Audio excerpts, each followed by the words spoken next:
We're going to talk about real stuff today, no fluff. Thank you very much to Anne and the Tarragon for inviting me to speak to you on this topic. It's a topic that's very close to me. Wormwood, in general, is a brilliant play. You're going to enjoy it very much. The themes that are presented in Wormwood are very true and dear to me because I feel like I've experienced part of it. Being a Canadian Ukrainian, you realize one of the main actors or characters is a Canadian Ukrainian, and so for me the play was very topical to my identity. And what we want to do today is basically present to you, if I may. I think that's how we do it. Yeah, so we talked about this, right? That's my credentials. We don't really need to see those. We're going to be discussing basically identity issues. So the general topics and questions and contentions that come up in the play are identity-based. They're based on identity. They're based on questioning identity, questioning what it is to be Ukrainian. Who is really Ukrainian? What is Ukrainian? There's all these ideas that are presented in the play. And we're going to be talking about, at the theoretical level, what is identity? What is a crisis of identity? And why is contextualizing identity important, right? So how is it that identity is such an important concept? And how is it so ethereal? It's such a flux. It's a fluxing. It's a very, very not constant, very, very, it's a chimeria. It's a very, very, very complex animal. And very hard to catch, understand, swallow, all that stuff. So we're going to be discussing that at a theoretical level. So our goals today are basically to learn how identity is a complex notion. So how is it created?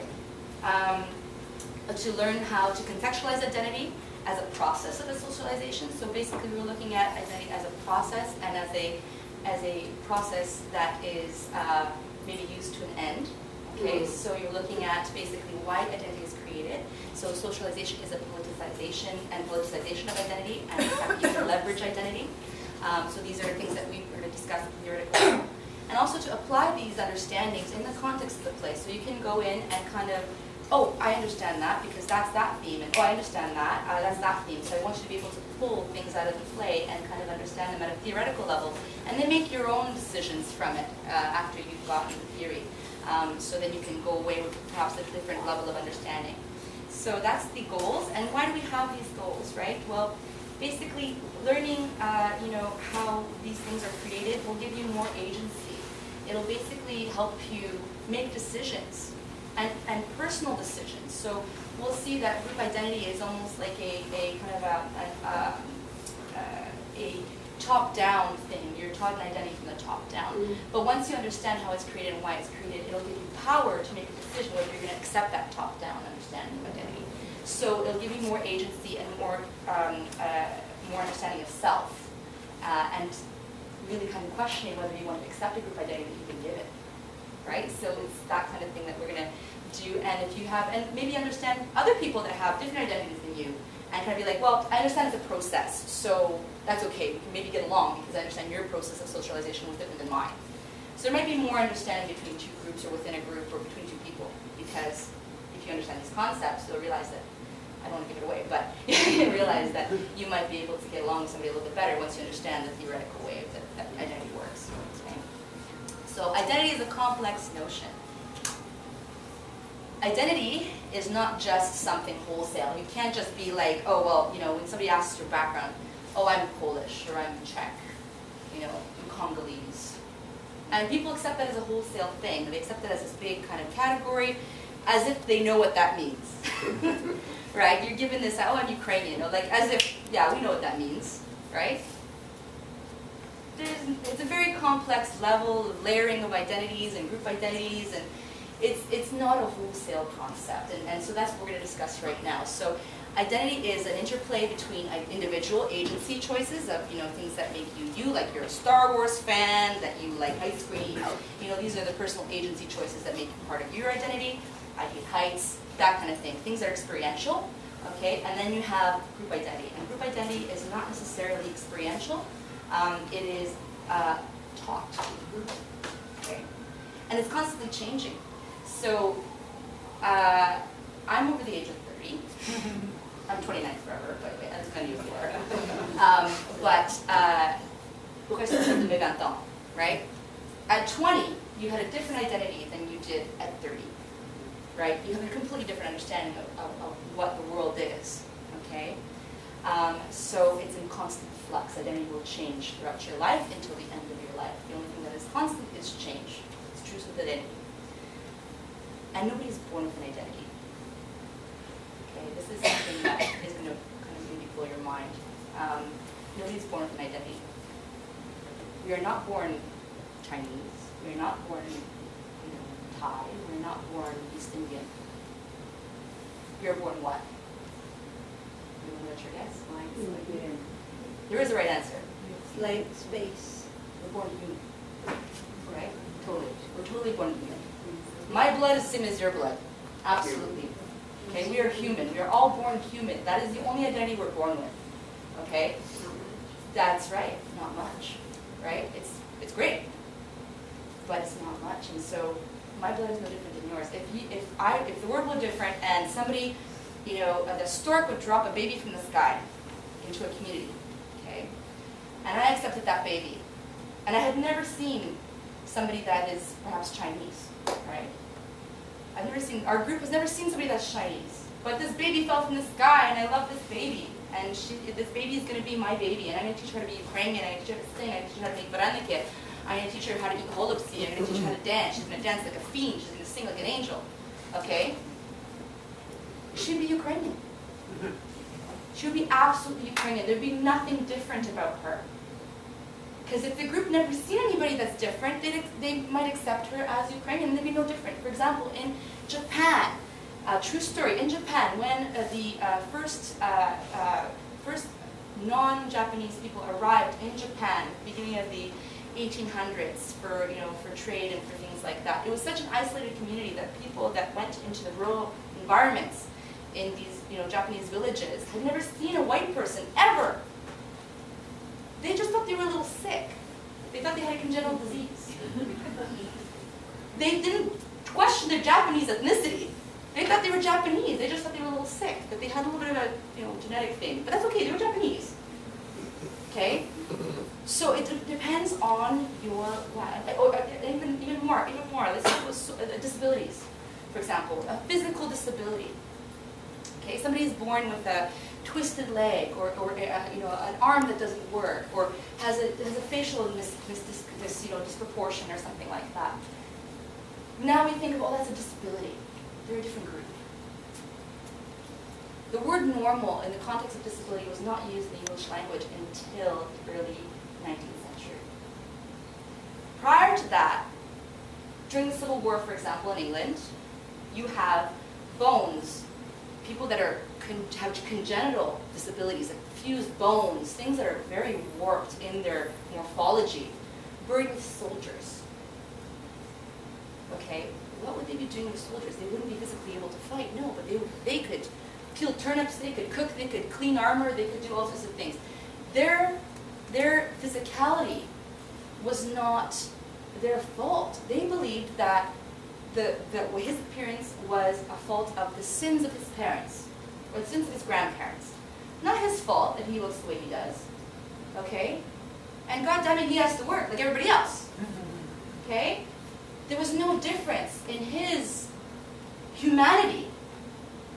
He was not a separate group, okay, until later on, okay? But if he were to be born in Rome, in the Roman period, or in Sparta, he'd be left on a pile to die.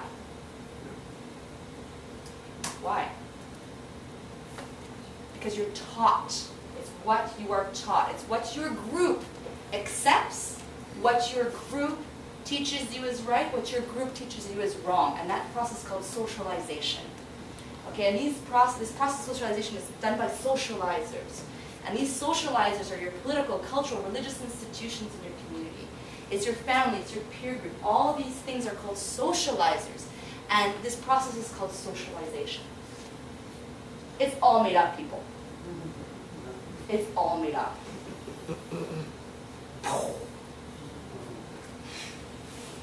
Your group identity is all made up. The only group we belong to is human. at the outset. Okay? I love that you're silent, means you're thinking. What about male and female though? Male and female is something different, okay? But that's not necessarily, when you politicize that, yes, it becomes a group identity. When you not politicize it at the outset, Okay. okay? But we can talk about, I want you to question me, I want you to challenge me, and we're going to have time to do that later, and I want you to attack me, I want you to challenge me, because that means we're engaging. Because you're not accepting, and you're thinking, and you want to, flesh it out, absolutely. I love that, that's the best part about doing that. Okay, so yes, these are socializers. So what kind of identities would these socializers do? Because we have personal identity and we have group identity, right? I want to focus on group identity because group identities can be politicized, right? And we're going to talk about the politicization process and how it's different from the personal identity, the personal gender, identity, or something like sexual orientation identity and things like that. That's a different group. Sorry, different side of identity that we can talk about a little bit later. But we're going to talk about group identities, right? Politicization of identities. What kind of things would they be teaching? These group identities would be teaching your ethnic identity, your cultural, your national identity, your religious identity, your political identity, your linguistic identity, etc. Anything that these institutions can leverage, they will teach it to you. Okay? So you can even go regional. These groups even go into subgroups. So you can be a Ukrainian speaker. I'm a Ukrainian speaker, right? Pretty darn good Ukrainian speaker. Anybody who wants to try me after can. Okay, I'm married to Ukrainian. I lived in Ukraine. So there is in the play a concept of linguistic identity. Okay, and they're Ukrainian speakers, but one has a dialect, one has an accent, and that marks them as different, as not part of the group.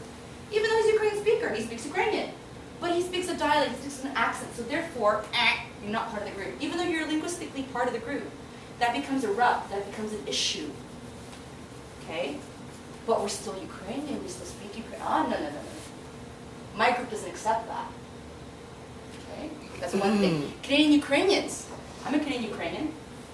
Anybody else here Ukrainian Canadian? Anybody else? One? What's your wave of immigration? When did your... Oh, hi! How are you doing? First wave, right? Totally different than third wave. How? First wave came in 1890 to Canada. 1890, farmers, they came and they settled the land. They tore apart the West, made it completely, the granary of Canada was because of the Canadian Ukrainians out West, right? Third wave immigration came post-World War II. They were raised in TP camps. They were completely politicized. They were completely nationalistic. They were completely gung-ho about the Ukrainian aspect of everything. The first wave, answers to the first wave were in turn by Canadians. Different understanding of what it means to be Canadian. Different understanding of what it means to be Ukrainian. Well, we don't talk about politics because, they locked us up. They made us work. These camps, Banff National Park, all the roads in that park were probably paved by Ukrainians. In camps during the First World War. Do you really want to talk about politics when it made you a slave? Maybe not so much. But the third wave is all about the politics, all about getting into the faces of the people that are our enemies. Right? Different understanding of what it means to be Ukrainian. So you have waves of Ukrainian immigration that are different. Right? And they don't necessarily get along. The fourth wave coming in after the 1991. Very mixed understanding of what it means to Ukrainian. What do you mean you're atheist? Are you Orthodox or are you Catholic? I'm atheist. What? You're not Ukrainian. Right? My group doesn't accept that. Right? So what does that mean? That means we have different socialized. We can socialize differently. And so we're going to talk about things that kind of sometimes are used interchangeably. So you have nationality, you have culture, you have ethnicity that usually get kind of jumbled and mumbled around and they're used interchangeably. They're different concepts. And I want to talk about culture and ethnicity. So basically, this is a big one that gets bungled a lot. You say, well, what's your culture? What's your background? What's your culture? If you were born in Canada, raised in Canada, you are Canadian. That's your culture. Because it's where you've been socialized. It's the rules you follow, your identity of how you understand how the world works. You're Canadian, okay, culturally. However, ethnicity is different. You can be something else in a culture, right? You can be Canadian Ukrainian, because ethnicity is not delineated by necessarily the rules of how society works. It's more emotional than that. You're learning what language you speak, who you hate, who you like. You're learning borders and territory. What is my homeland? What are the historical territory? What is my borders? Where do I come from? Even though you might be coming from a little village in the western part of Ukraine that's about this big, all of Ukraine is your homeland. Even though ethnically there might be different things that are happening in the east that you wouldn't even recognize had you been born 300 years ago, right? Your religion, your food. What is Ukrainian food? What counts as Ukrainian food? What counts as Ukrainian costume? Oh, we don't do that. That's not Ukrainian. That's completely hack. You know, folklore music. What counts as that? What are Ukrainian songs and what are not Ukrainian songs? It seems to be innate. We seem to be born with this. We're like, we know it's in our blood. No, our blood does not know how to make wontons. Okay, it doesn't. We're taught these things. Our blood doesn't know how to, you know, dance the murka. We don't know. We're taught. Okay? So we're raised to believe this. We're raised that we have a birthright, that we have a heritage, and it's in our blood. It's deep. It's about as deep as you can remember. That's how deep it is.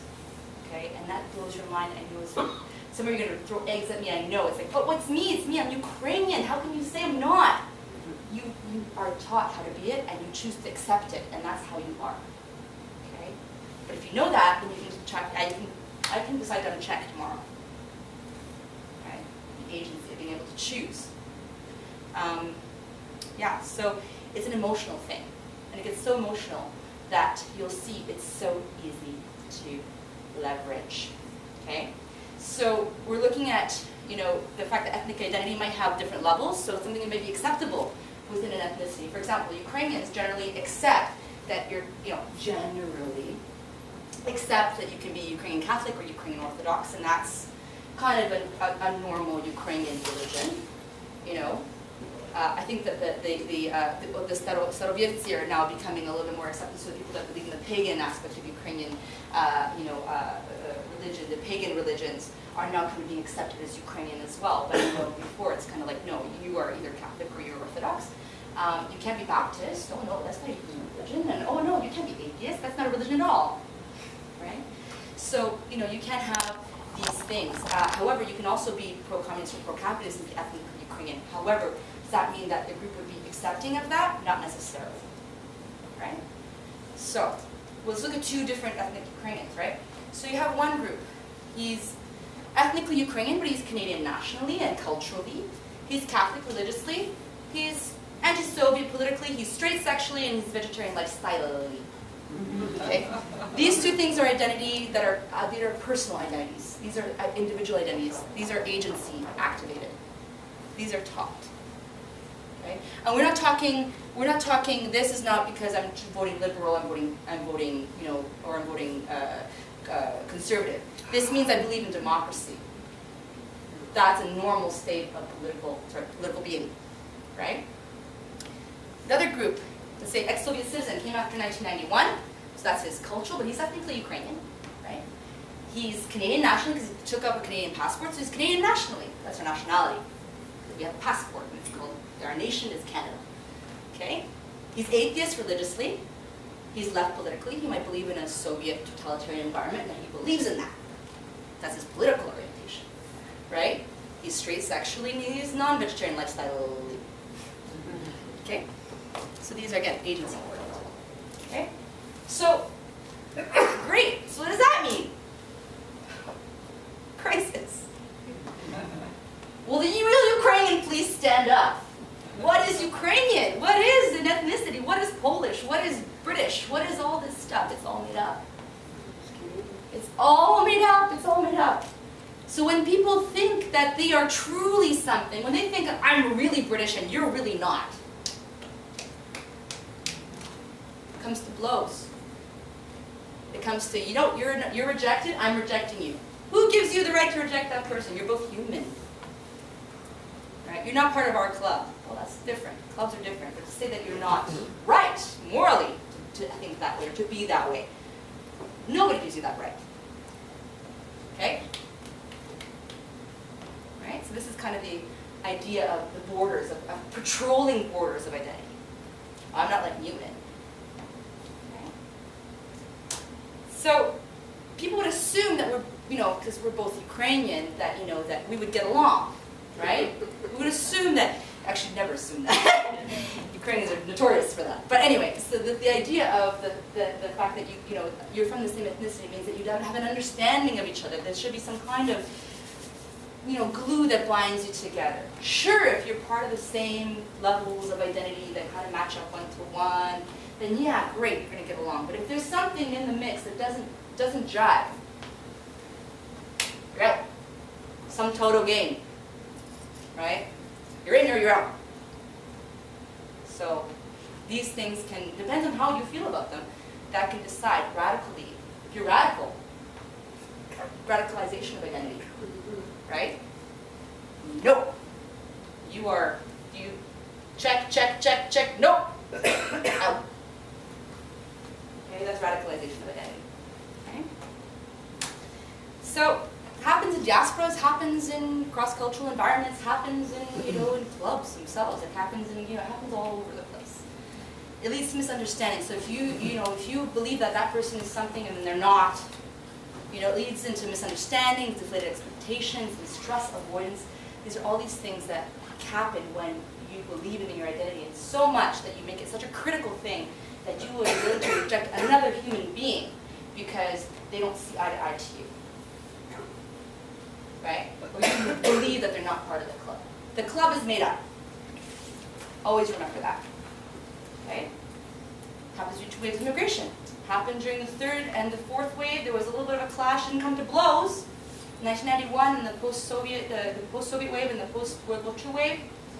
There's a lot of rub until the Orange Revolution, and we can talk about that. The Orange Revolution kind of solved a lot of issues for us in terms of the third and fourth wave.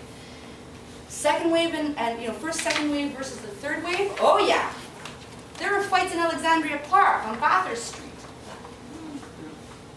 Somebody blew up the ULF building, the Farmer Labor Temples Farmers Association. They blew up the facade. Who did that? The Irish? No. I'm probably willing to bet a lot of money that was some Ukrainian group that didn't believe in the values of, maybe more social understanding of what Ukrainian means, okay, or not believing in what, they're not Ukrainians, they deserve to be blown up. I bet you it was a Ukrainian that did it. It wasn't. You really think they were Irish? No. But that's how you have that crisis, right? You get that rub, you get that, emotional, just so mad. We get so mad about identity, right? Its identity is created, it's complex. Everybody's slightly different, okay? Nobody can claim to be true anything. Nobody can. It doesn't exist, okay? It's created to be leveraged. Identity is created to be leveraged. It's a control. It's so that you are in or you are out. And it gives you a sense that it's meant to be leveraged. It's a matter of political opinion. Right? So we're contextualizing it now. So now how do people use this? How do people use identity to leverage? Right? It's an emotional issue. You get so mad. If I tell you that the language you speak, the food that your grandmother made you eat, the costumes that you wore dancing, the lullabies your mother sang you as a child, the folk stories your grandmother told you as a child, are all arbitrary. If you were in Spain, they'd be Spanish. If you're ethnically Spanish. If you were born in another group, it would be completely different. It has nothing to do with your blood. It's completely arbitrary. You'd probably throw something at me. That's so important. That's so who I am. Absolutely, it's part of your experience. But it's not part of your blood. It's important to you as a human being. Absolutely. It becomes your sense of self, and that's important. But don't make it bigger than it is. Okay? Don't make it an issue that because I sing Ukrainian folk songs and you sing Polish folk songs, we're going to have a blow. Right? It's all arbitrary. So that's super emotional. And people are like, no, that's my birthright. No, it's arbitrary. And it's volatile. It's the idea that you have this birthright that men that are American or Canadian go and fight in the Ukrainian army and have been blown up. Is that rational? It's emotional. It's an emotional choice, right? Why did I go stand in front of the consulate all night waving this Ukrainian flag, blowing, horns and candlelight vigils and all this stuff? Why did I freeze my butt off? It was really cold.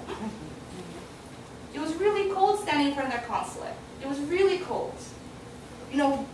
Not studying, throwing on, cutting up material, orange scarves, little ribbons that you'd wear.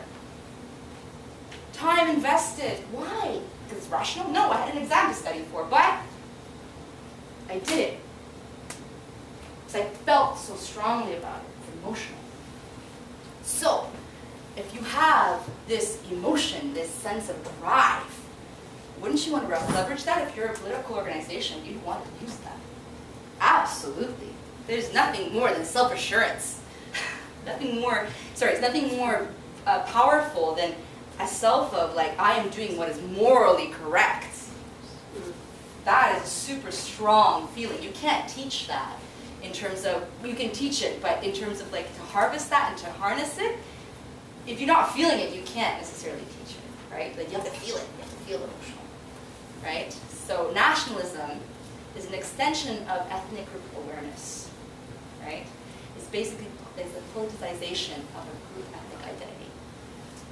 If one can control people's emotions, you have the moral authorization to lead those people, right? Jihadists. Yeah. IRA. Jihadists. Right? People that feel morally correct in doing what they do. The radicalization of an identity. It's dangerous if you don't know how it's created. Right? So, this identity is important because that's how you control people. Okay? It's important to understand that identity fervor, where does it come from? You have to go back and understand where it comes from. And once you do, you can be like, oh, well, your socialization process was different than mine. And your history is different, the way that you learned your history is different than mine. Okay? So what does that mean? Look at the American Revolution and look at Britain now. Hey, we're buddy-buddy. We're, the United States and Britain are friends. We are friends. They're allies. Not that we are friends, we're Canadian, but you know what I mean. There's a friendship pact. When the American Revolution was going on, they were enemies. Bitter enemies. But within a few generations, if the groups decide, the socializers decide that they're going to be friends now, they're going to socialize the group saying, oh, no, now we're friends. Okay? And look how quickly that is. You can forget who your enemies are if you're not taught who they are in the first place. Because hate is taught.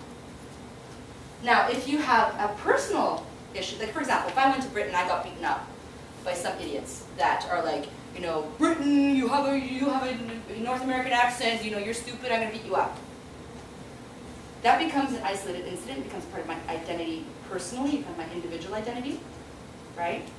As soon as they start making that a political move, it was just a stupid drunken brawl after a bar, night, becomes an isolated incident. Will I probably like British people? Maybe, maybe not.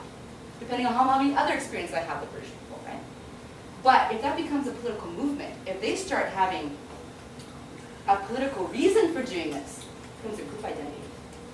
And then that personal understanding, or that personal, that individual experience becomes a group experience, and then becomes a group identity, right? So the politicization, so personal experiences can end up becoming a group identity if it becomes bigger than it is, right? If there's a reason for it, if there's a political reason for it, then yes, that little isolated incident can become bigger, right? But that's what I'm saying. So it's important to understand that identity fervor is taught, and if you can understand how it's created, you can be like, well, your history is different than mine. We're taught history differently, and so therefore we are different. Okay.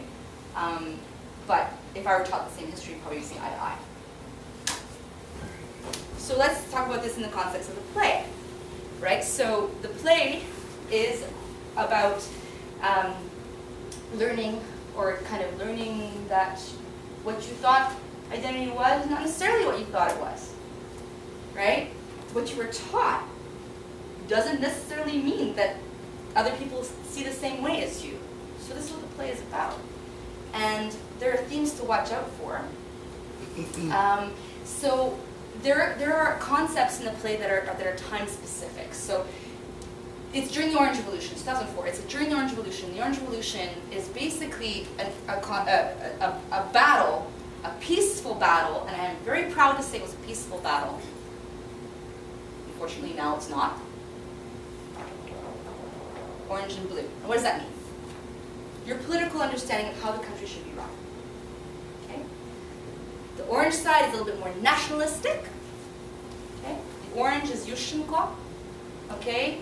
New Ukraine. Forget Russia. Move towards the west. We want to be, a little bit more, Ukrainian, a little less Russified, a little bit more Western pro-oriented, a little less Eastern Russian-oriented. In a nutshell, that's what it is.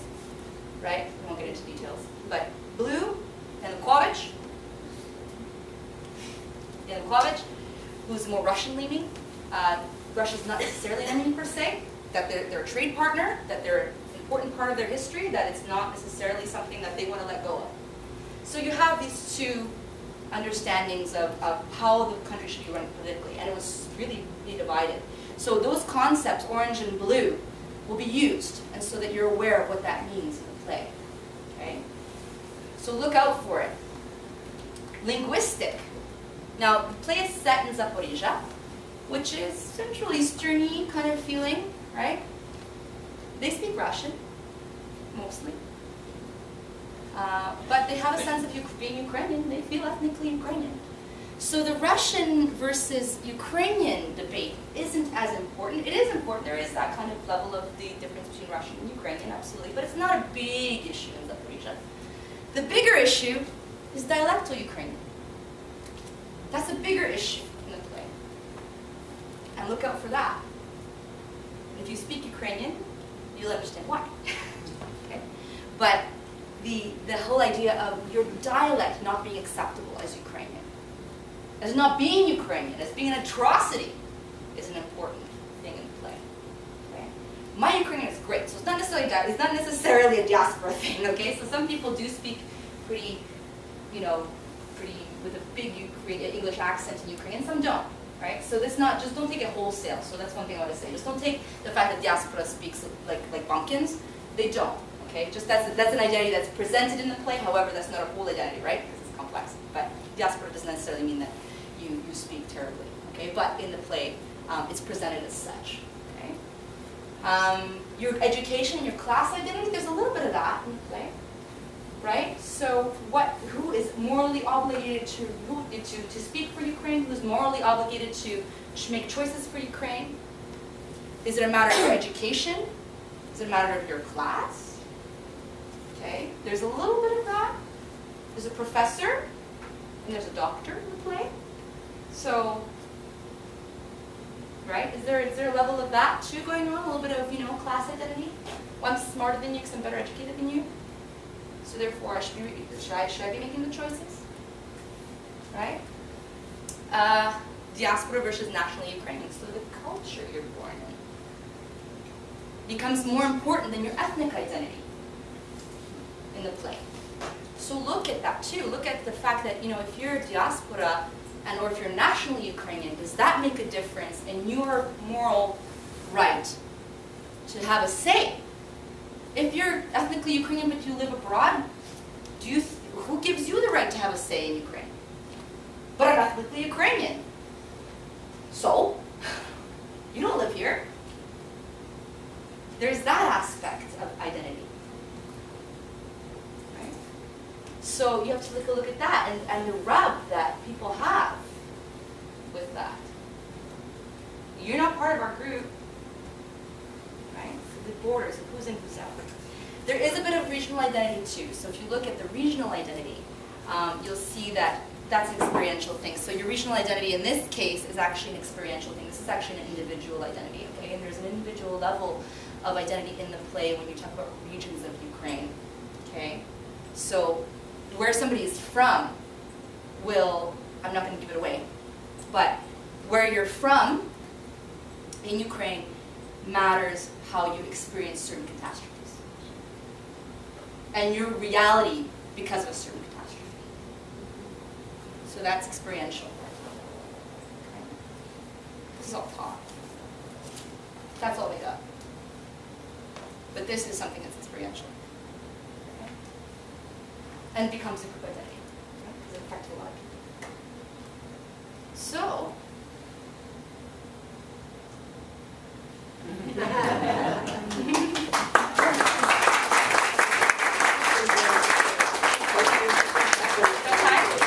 got lots of time. oh good! You've got 20 minutes. All right, I'm ready. What's the yellow? Oh, yellow, this is Pura! This is the flags that we were all yellow. These are the student flags. This is what started the Orange Revolution. These are the students that came to the streets and were like, we're not accepting this. Pura means it's time. Okay, and those are the flags that we were actually waving as well as students. We were waving this, we were waving that, we were waving that.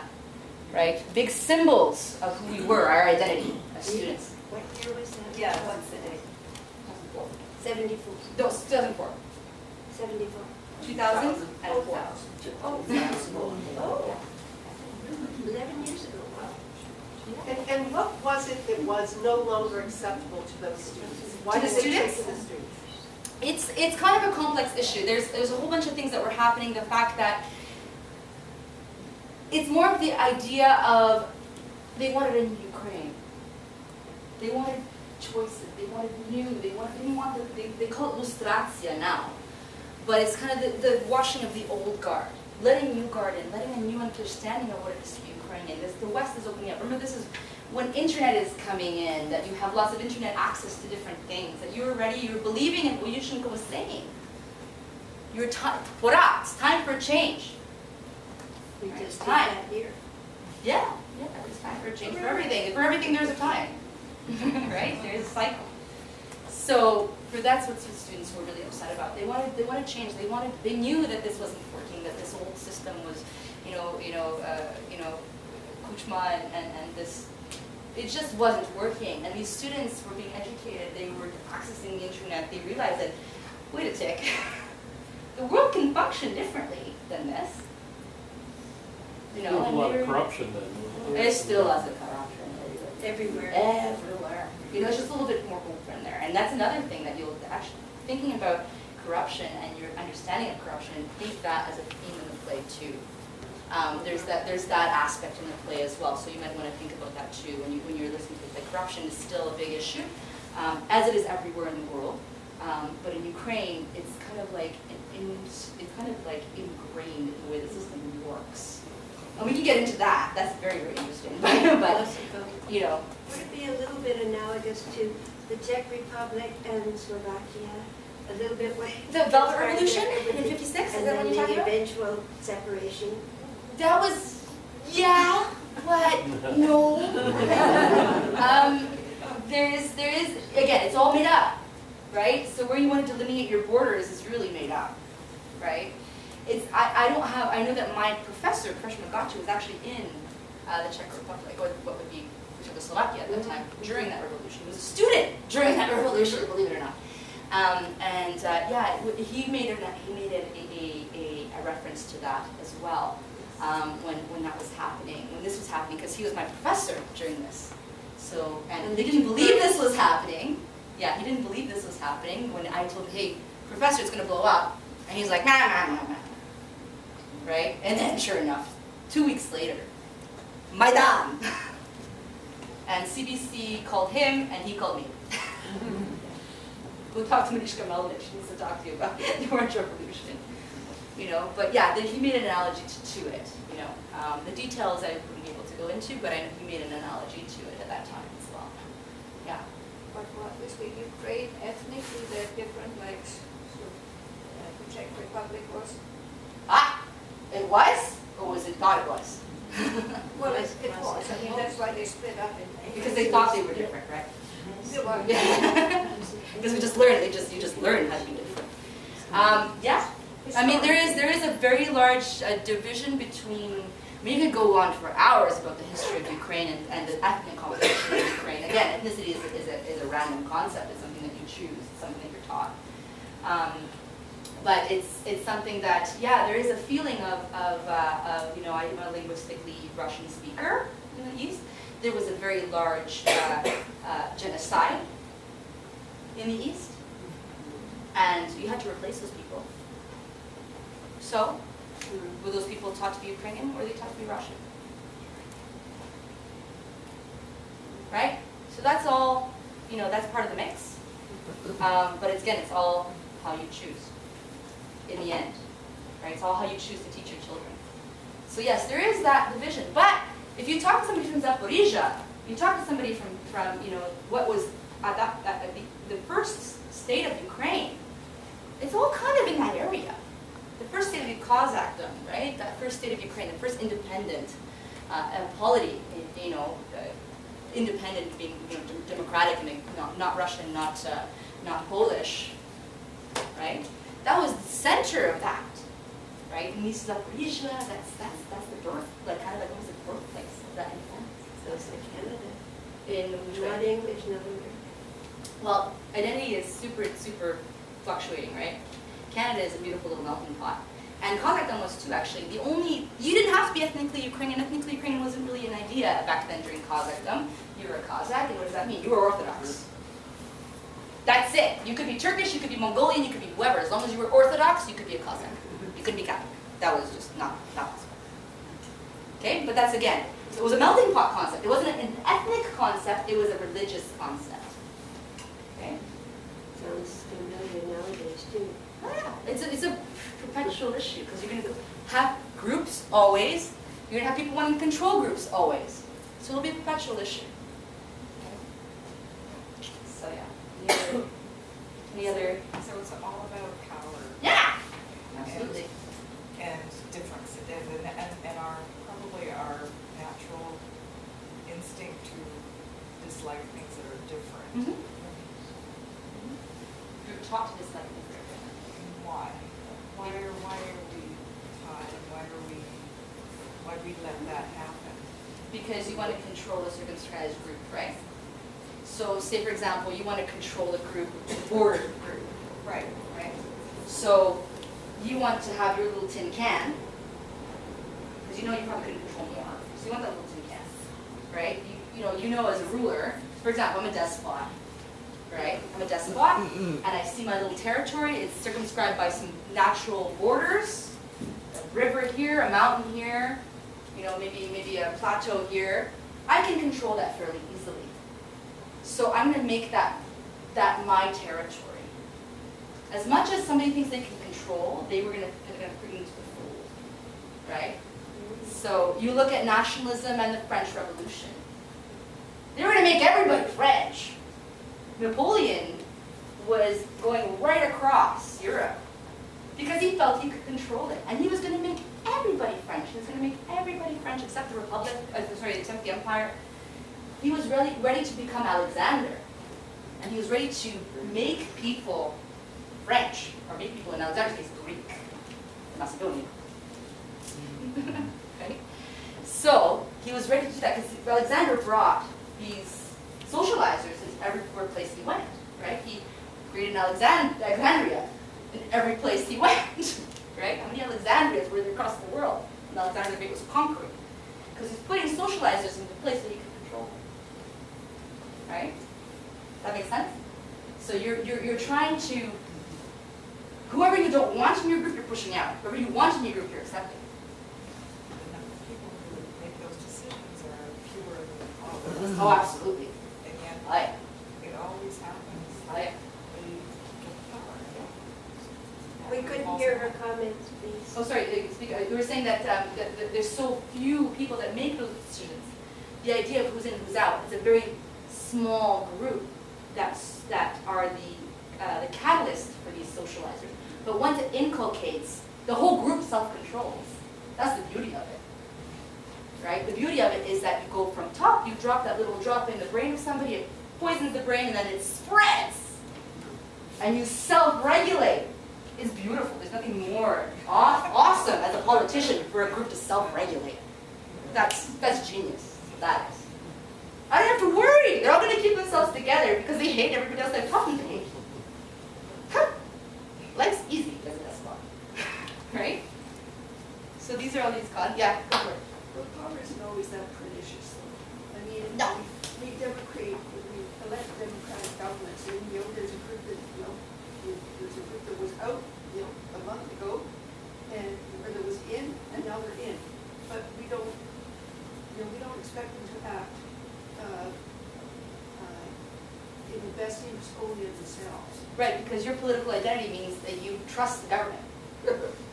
Well, that doesn't mean we completely trust the government. But at the base, you believe that they're not going to beat you.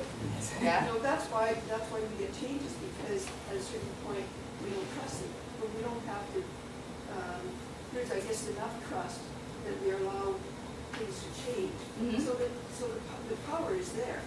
And, and the Prime Minister has chosen his cabinet and, evolved power that way. So there's an in and out. Sure. Even within that. But you're taught that that's correct, and you believe in that. If you were born in the 1600s in feudal Poland, and you were born a peasant, would you believe anything else that you're a peasant and you could change the system? Because your socializers taught you that you're a peasant, and that you're going to always be a peasant. But things do change. They do. They do change. When my father's parents moved from Sweden, his father was a peasant and didn't expect that my father said, why do you need an education? You're paying your farm. But that wasn't the expectation that was then built. So there's Right, but then he was socialized in different things along the way, right? So like when your father was coming here to Canada, yeah, he was exposed to different things. Right? gradually, yes. Yes. And so his cultural socializers probably changed his outlook on his personal identity. No doubt. Yeah. Right? What I'm saying is that it's a very complex process, and everybody's going to have a different road, a different journey, a different understanding. Some people accept the fact that they're going to be a peasant all their life, and they'll totally have that ingrained and it will never change. But then you'll have somebody else that is receptive to a socializer, and instantly they can change. It all depends on your agency, on how your brain works, and how you accept and how you reject. And so that's an agency thing. That's become part of your personal identity and your personal individual identity. And how you process is super important and individual to you. So if your father were somebody else, perhaps he wouldn't have immigrated in the first place. Okay? So that's all that we're not all sheep. At certain levels we are sheep. In certain levels we are wolves. Okay? And it depends on which, depends on what's more important to you and what's less important to you, that you decide to be a wolf or you decide to be a sheep. Could you tell us what time in history the play is at? Yeah, What's the 2004. situation? 2004? This is what's happening right during the play. Who's the leader and who's fighting? There is an election going on. The time period is the elections in 2004 in December. So there's a big battle in the Maidan. The Maidan is the central square in Kiev, and there's 1 million people on it. They're all protesting. Some sides are wearing orange scarves, some sides are wearing blue scarves. They're debating the future of Ukraine. It's a very tenuous, it could go either way. And where's Russia at this point? Russia is in Russia. Okay, out of the way. Russia's in Russia. I would make a comment, but I don't know if it's politically correct. But Russia always has a finger somewhere. And are a bunch of Believe it people or not. communist or not? Sorry? Are a lot of Ukrainians communist in 2004, or is that also in the past? No, there's communists now in Ukraine. There's going to be always communists in every country. I think that the understanding of what the political environment was during socialism or during the Soviet period is still there. In the old guard, absolutely. You have people that still believe Stalin was a hero. And are they the atheists? Are they the communists? No. No. It's all a mixed bag of identities, right? So you could be a Russian-speaking Ukrainian that believes in Yushchenko. Because here we don't sort of announce that we're atheists. It doesn't seem to be a political No, statement. it wasn't a political issue here either. But you brought it up. I did, but that's just as an example. That wasn't saying that was the two sides that were at war or at odds. What's at odds here is the future of the way Ukraine is going to be run. And who has the bigger voice? So will the Ukrainians that are more nationalist and want pro-Western policy become the voice of Ukraine? Or will the blues, who are a little bit more pro-Russian, a little bit more Eastern-leaning, not necessarily looking at Russia as a wolf in sheep's clothing, or a little bit more trusting towards Russia? That's what is at odds, right? So who has the moral right to lead? And there are two important leaders. Yeah, you have Yushchenko and Yanukovych, and they're both named Victor. Okay, so you have Viktor Yanukovych, who was the ousted president of Ukraine recently. Yanukovych, who is the more Russian-leaning knucklehead, and then you have the other knucklehead, who is Viktor Yushchenko, and he was the orange representative, and he ended up winning. Okay, he ended up winning, but that's not an issue in the play. But he ends up winning, and yeah, dashing the hoops and kickers. But anyway, that's another issue too. So Didn't it come to a head pretty much with the upcoming deadline to join the European Union? that's the recent blow-up. That's what happened when the students took to the streets again, and they started killing them. So the recent blow-up, okay, was this is happening again. Maidan is happening again, but it's not orange and blue, it's red. It's covered in blood this time. And why is it covered in blood? Because the promises that Yushchenko made, that we were going to go pro-West, have been put into place, and Yanukovych, who ended up winning the next election, which is kind of odd. If you ask me, the candidate that lost this particular war, won the next war, became president, and all the Western-leaning policies that were voted for, and the process that was in place to talk with the European Union, he spat on them. He said, I'm not going to the table. The students said, oh, like hell you're not. And they go start protesting. They start overturning cars. They start becoming pretty radical. And the secret police starts beating them up. And people didn't stand for it. People were like, oh, no, you don't touch people in this society. That's not the way that a democracy runs. You do not beat up your students that are protesting. That is not the way we're accepting it. And then more people came. This we're talking about now, right? Then more people came, and then more people came, and then more people came, and then they started barricading things, and then he's still not moving. He's still being a little, in his little ivory tower. He's still not making any moves towards Western discussions even. And so people are, radicalizing. They're saying they're putting up tire bumpers and all this stuff, and then they start picking them off from buildings, snipers. War now, right? So that's what's happening now. And so then all of a sudden, there's a whole war on our hands. And there's some string pulling that is not necessarily, I don't know how these people can fund huge tanks and missiles and anti-aircraft missiles and everything else you need to have to wage a war. I don't know how you get that in the law, really, in the village. I don't know how you get those things. They'll be provided somewhere. A leak in the border?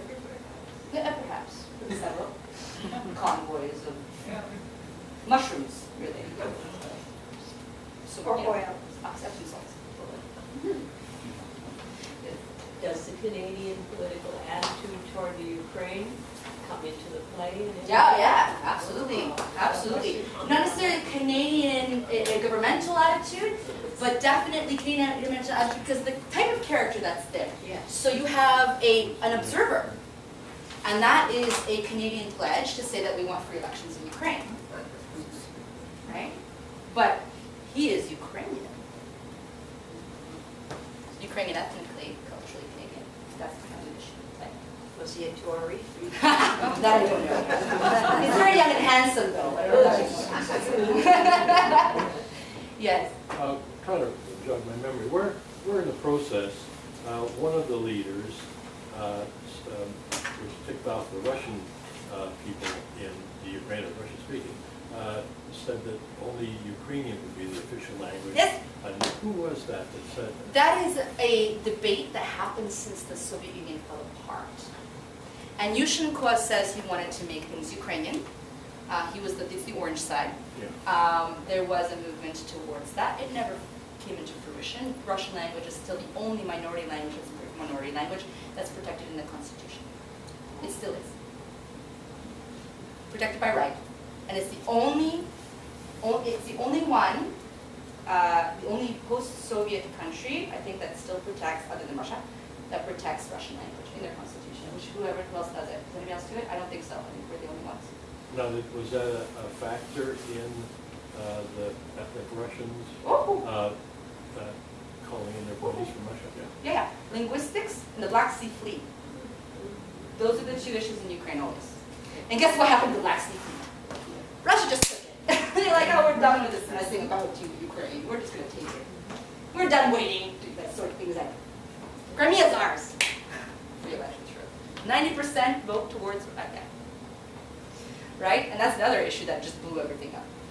Right? Oh, yeah, what? Russia just waltzed in there and stole it? Oh, yeah, great. Yeah, that looked like it was totally free elections, Russia, totally. You know how to do these things. You're really suave. Anyway. But this play takes place well before. Yes, it does. Could you clarify that? Because I think Yeah, so there's two Maidans. In 2004, you have a student revolution that happens. 2004, this is where the play is set, so that you're clear. The play is set in this time period is 2004. Blue and orange is the contention. Okay? Blue and orange is the contention. Orange wins, just so you know. Okay? So this is where it's set. Now, 11 years later, there's another Maidan, but it's more about the fact that the policies that were promised in this win were not being met. That the contender ends up winning and not taking things to the West to discuss, and that that becomes an issue, and it ends up becoming a. Are you all right? Are you okay? Sorry.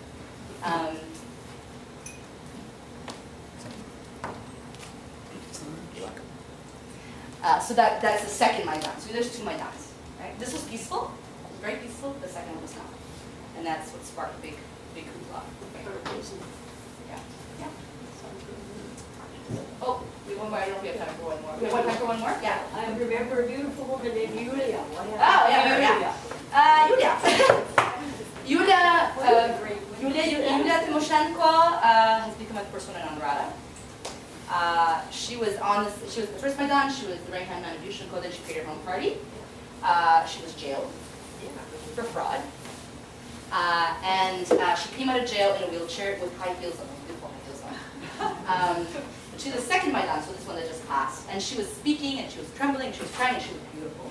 And she was deadly sick. She was absolutely fantastic, but the people rejected her. Oh. They said, Lustratia, nothing from the old guard. We don't want anything from the old guard.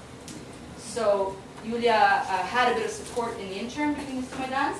Then she was jailed for fraud because she spent lots of money, and lots of people did not.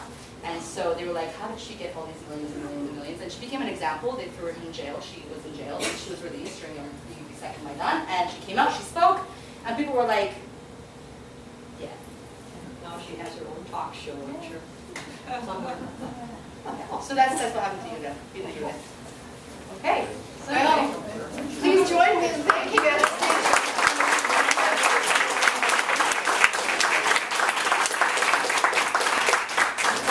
it's short, but it's great. That was exceptional. Oh, thank you very much.